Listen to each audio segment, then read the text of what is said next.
और एक ही मांग है कि गृह मंत्री आए, सदन में आए और एक बयान दें। ये तानाशाही सरकार के लिए वो भी मंजूर नहीं है। सरकार अपनी संसद को सुरक्षित नहीं रह सकती। जो इतनी बड़ी बड़ी बातें संसद के अंदर करते हैं और नेशनल सिक्योरिटी पे अपनी छाती ठोक ठोक कर कहते हैं, आज वही गृह मंत्री पार्लियामेंट से बच रहे हैं, अपनी अकाउंटेबिलिटी से बच रहे हैं। जो क्रैकर जो कल पास किया गया था, गैस क्रैकर, वो अगर जहरीला गैस होता तो बहुत सारे जान का नुकसान होता था। एक महत्वपूर्ण पहलू ये है कि संसद के अंदर ये बात जब होती है, इस तरह का कुकृत्य होता है, तो ये सिर्फ संसद का मामला नहीं है, ये सुरक्षा का मामला है। जो व्यक्ति, जो सरकार अपनी संसद को सुरक्षित नहीं रह सकती है, देश उनके हाथों में सुरक्षित। मार्क माय वर्ड्स, सीने पे हाथ मार मार के बोलना कि हम ये कर देंगे, वो कर देंगे, और सरहद पे जो होता है वो संसद में हो जाता है, उस तरह की चीजें। तो हम तो कहेंगे आपके हाथ में देश सुरक्षित नहीं है, इसलिए आप 48 घंटे के बावजूद, 48वां घंटा होगा, 24 घंटे आप सामने नहीं आ रहे हैं। आइए, पूरा पक्ष रखिए। ठीक उसी दिन हमने आगाह किया था, जब विमेन रिजर्वेशन बिल पास हो रहा था, अपने लोगों को बिठा दिए थे, जिंदाबाद जिंदाबाद लगाए जा रहे थे। सीख वहीं से मिली है। लोग उस गैलरी में बिना किसी प्रॉपर प्रोसीजर के आए हैं।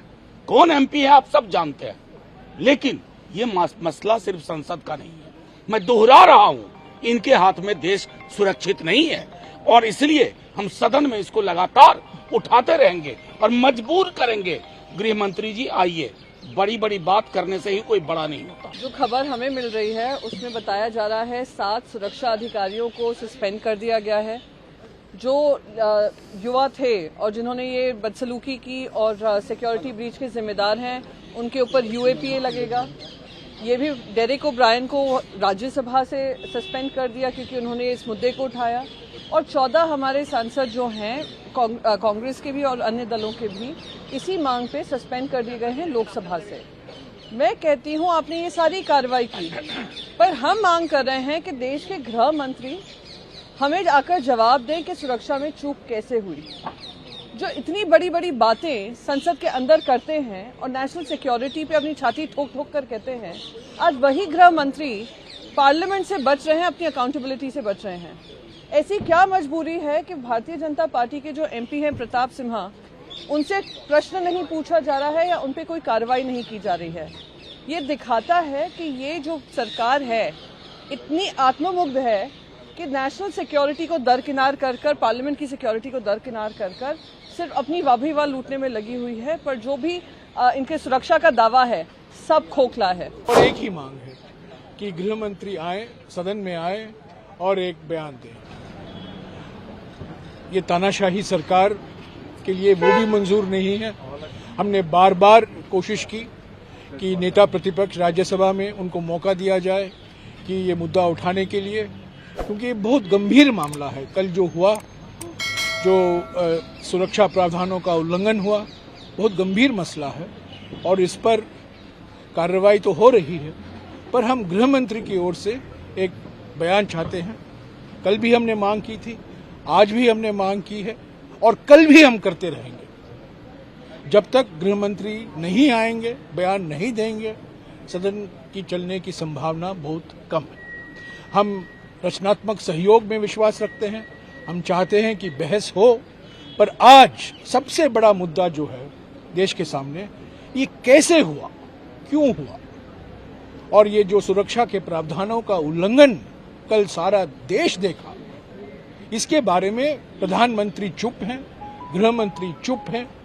वो आए दोनों सदनों में, एक बयान दें, उसके बाद सदन की कार्रवाई चलती रहे। ये सबको मालूम है कि 4 दिसंबर से आज कल तक हमारा सदन दोनों कक्ष ठीक से कार्रवाई चल रहा था, लेकिन कल जो घटना घटी, जो कि जयराम रमेश जी ने विस्तार से बोला, उस घटना के कारण आज दोनों सदनों में ये मांग थे इंडिया अलायंस की ओर से कि गृह मंत्री जी आएँ और दोनों सदन में बयान दें, उसके बाद इसके बारे में चर्चा हो। लेकिन दुख है कि सरकार इस बारे में नीरव है। कोई अभी तक कोई स्टेटमेंट गवर्नमेंट की ओर से आया नहीं ये कभी भी नहीं हुआ। 2001 में जब यहाँ पे हमला हुआ था संसद में, उस समय हमारे जो सिक्योरिटी गार्ड से अपना जान गंवाई, लेकिन किसी को आतंकवादी को अंदर जाने नहीं दिया। ये लोग जो पकड़ा गया है आतंकवादी है कि नहीं हमें मालूम नहीं कौन है, लेकिन इससे पता चलता है कि पार्लियामेंट नए भवन जो बनाया गया उसमें सुरक्षा इतना खराब है कि कोई भी आ सकता है। और अगर जो क्रैकर जो कल बात किया गया था, गैस क्रैकर, वो अगर जहरीला गैस होता तो बहुत सारे जान का नुकसान होने का संभावना था। तो आज सुबह से हम वही मांग पर खड़े हुए थे दोनों सदनों में। दुख की बात है कि हमारे पार्टी के लीडर, तृणमूल कांग्रेस के लीडर डेरेक ओब्रायन जी को सदन से निष्कासन का आदेश दिया गया। उसके बाद उनको खिलाफ सरकार ने प्रिविलेज मोशन लाया और प्रिविलेज कमेटी के पास उनके विषय में चर्चा करके 3 महीना का अंदर रिपोर्ट देने के लिए चेयर ने निर्देश दिया।